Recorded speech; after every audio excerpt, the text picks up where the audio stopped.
I'm coming in hot, Podsters. I'm coming in hot with a deeper dive this week on something we talked about last week.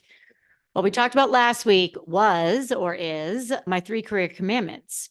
And one of those career commandments was and is you have got to get feedback from people who don't like you or people who don't want to work with you. And I'm going to qualify that. So when I say you need to get feedback or you've got to get feedback from people who don't like you,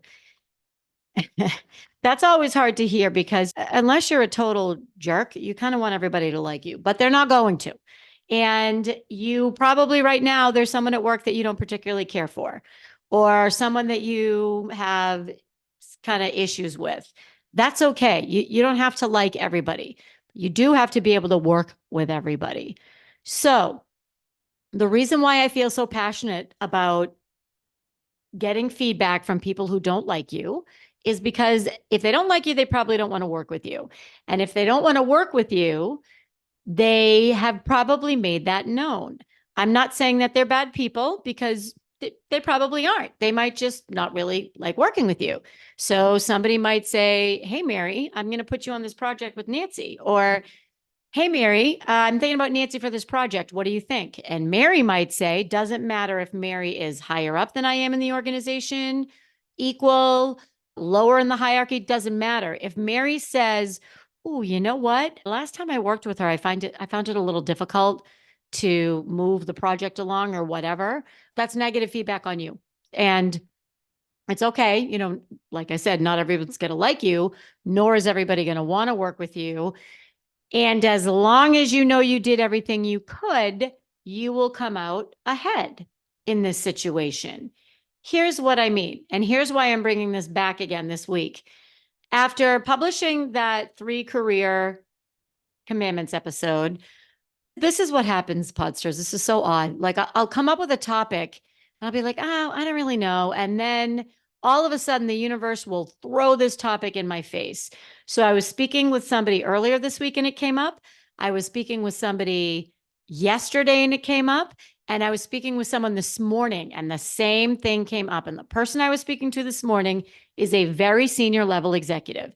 And there is someone in the organization that she does not see eye to eye with. Doesn't matter who's right. It does not matter who's right.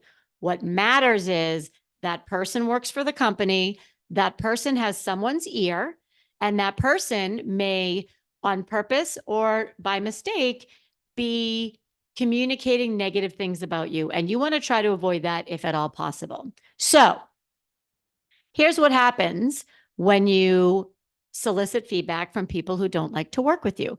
2 things can happen.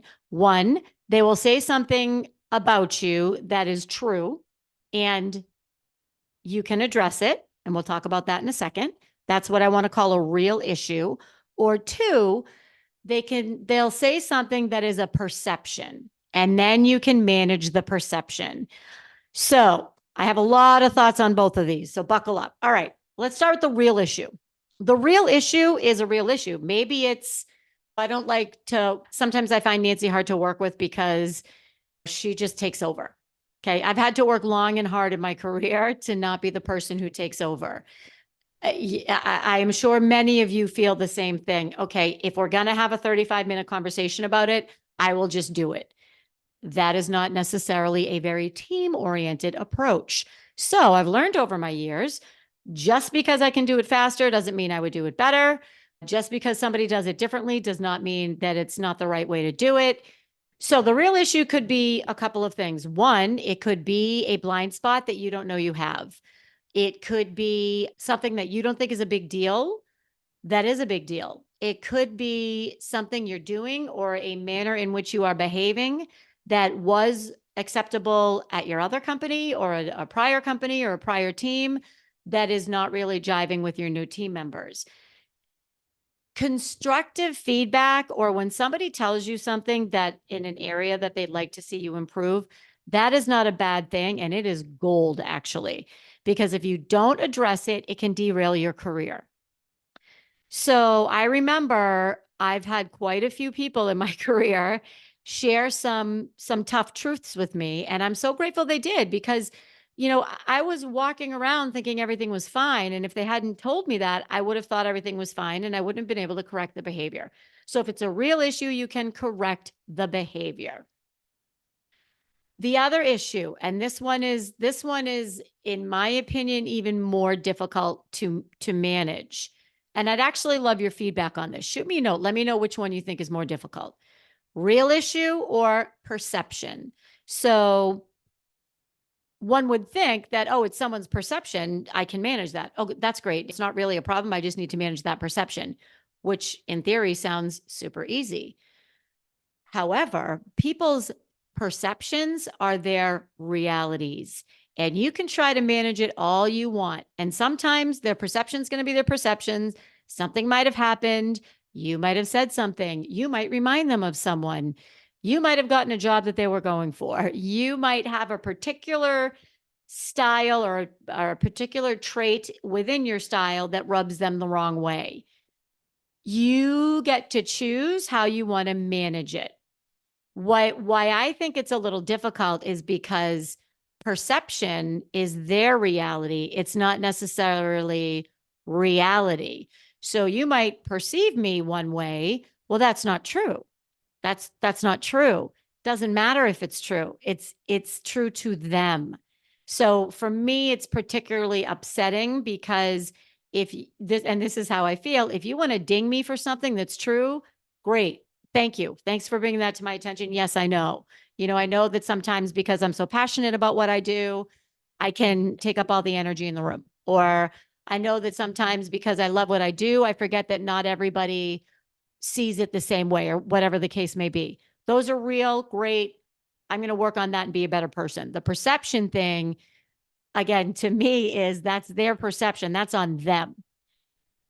It doesn't matter if it's on them. At the end of the day, if it's their perception and it's their reality, it's what they're saying about you and it's not true. So you have to change their perception.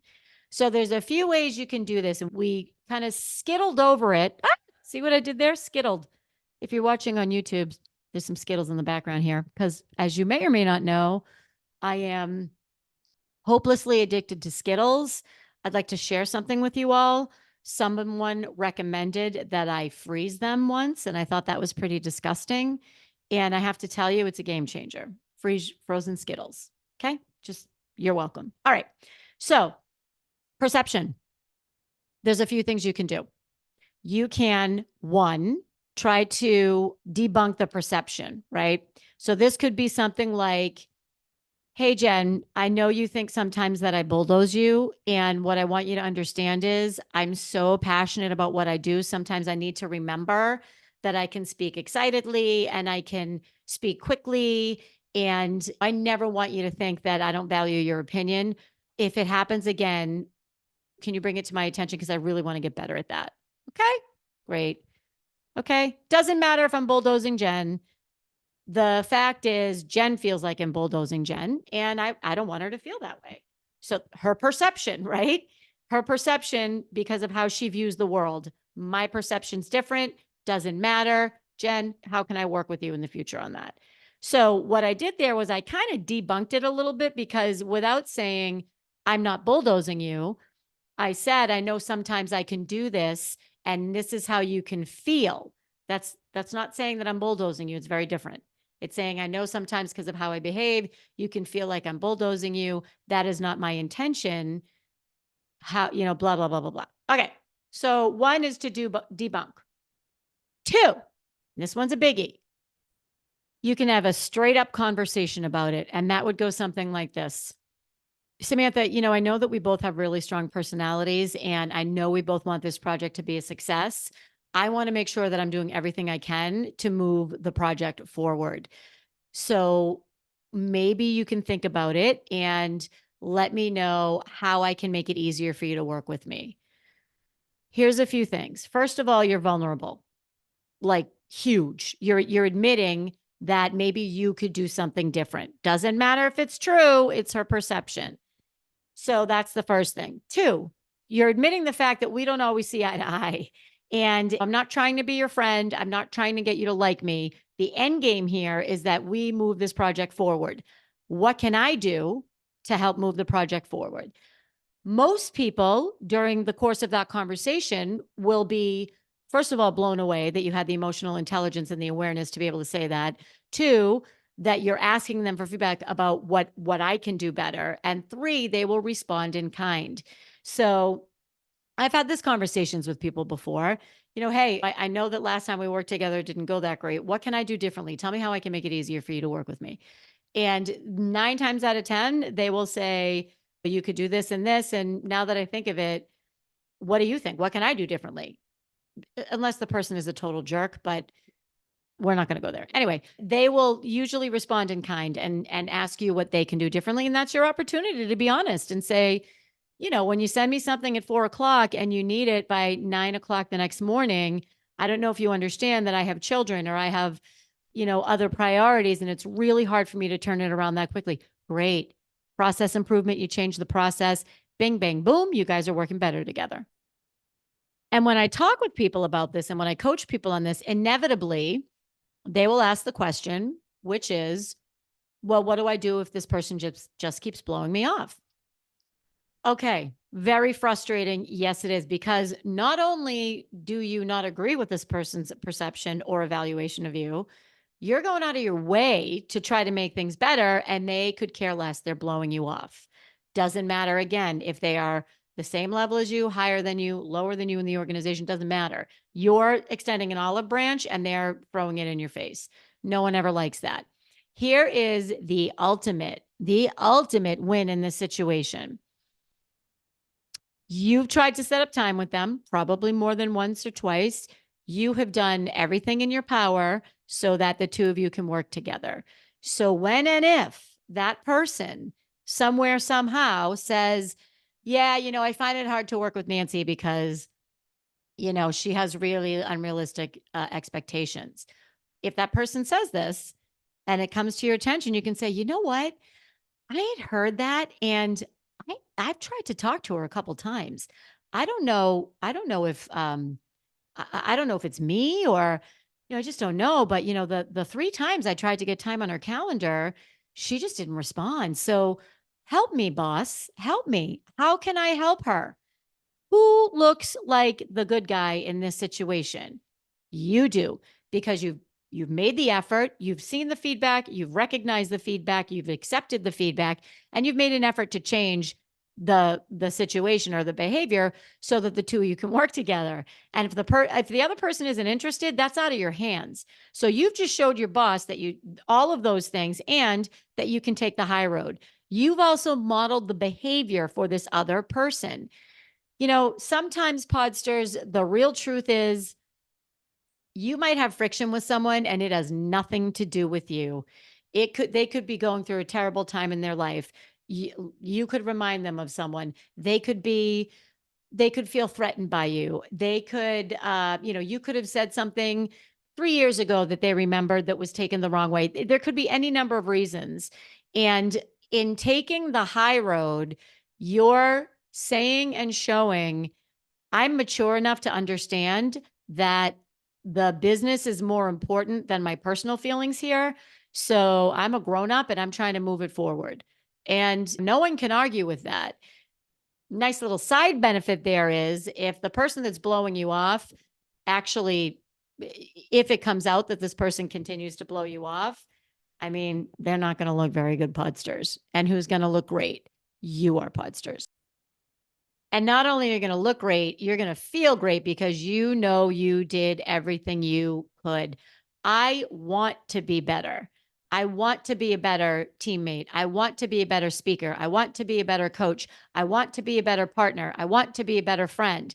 And I can't get better unless people tell me how I can get better or how I can work better with them.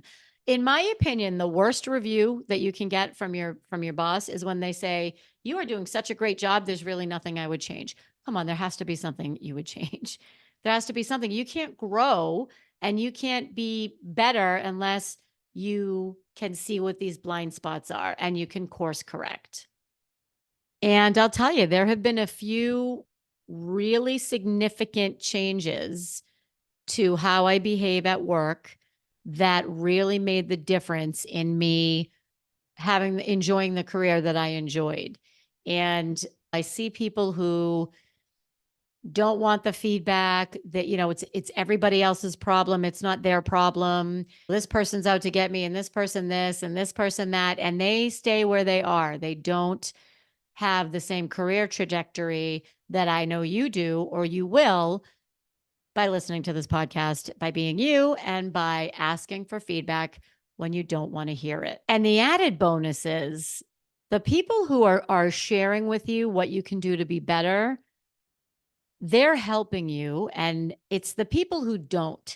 It's the people who say, no, everything's fine, and then badmouth you to other people, or the people who say, no, no, everything's fine. And you can tell everything's not fine, but they're not sharing it with you. That's not helping anyone or doing anybody any good. And it's not moving you, them, or the company forward. So when they give you the feedback, it's an opportunity to take it in. Is it real, or is it a perception? Either way, you can manage it. And then to think about that behavior. And is that behavior something that maybe they're right? Maybe they're right. And maybe it's something that you need to get better at. You're appreciative of the feedback, and you know it's going to make you better. The end. And that's how I choose to look at it. So, Podsters, that's my message for you this week. We are coming up on spring. I have another guest episode coming up. I have a fantastic wardrobe stylist, and we are going to talk about some really cool statistics behind clothes and confidence, cognitive something. I can't remember the name, what it is, and how you can really, how you show up physically impacts your productivity, your happiness, your confidence, and your success. So, Podsters, peace out for now, and I look forward to seeing you next week.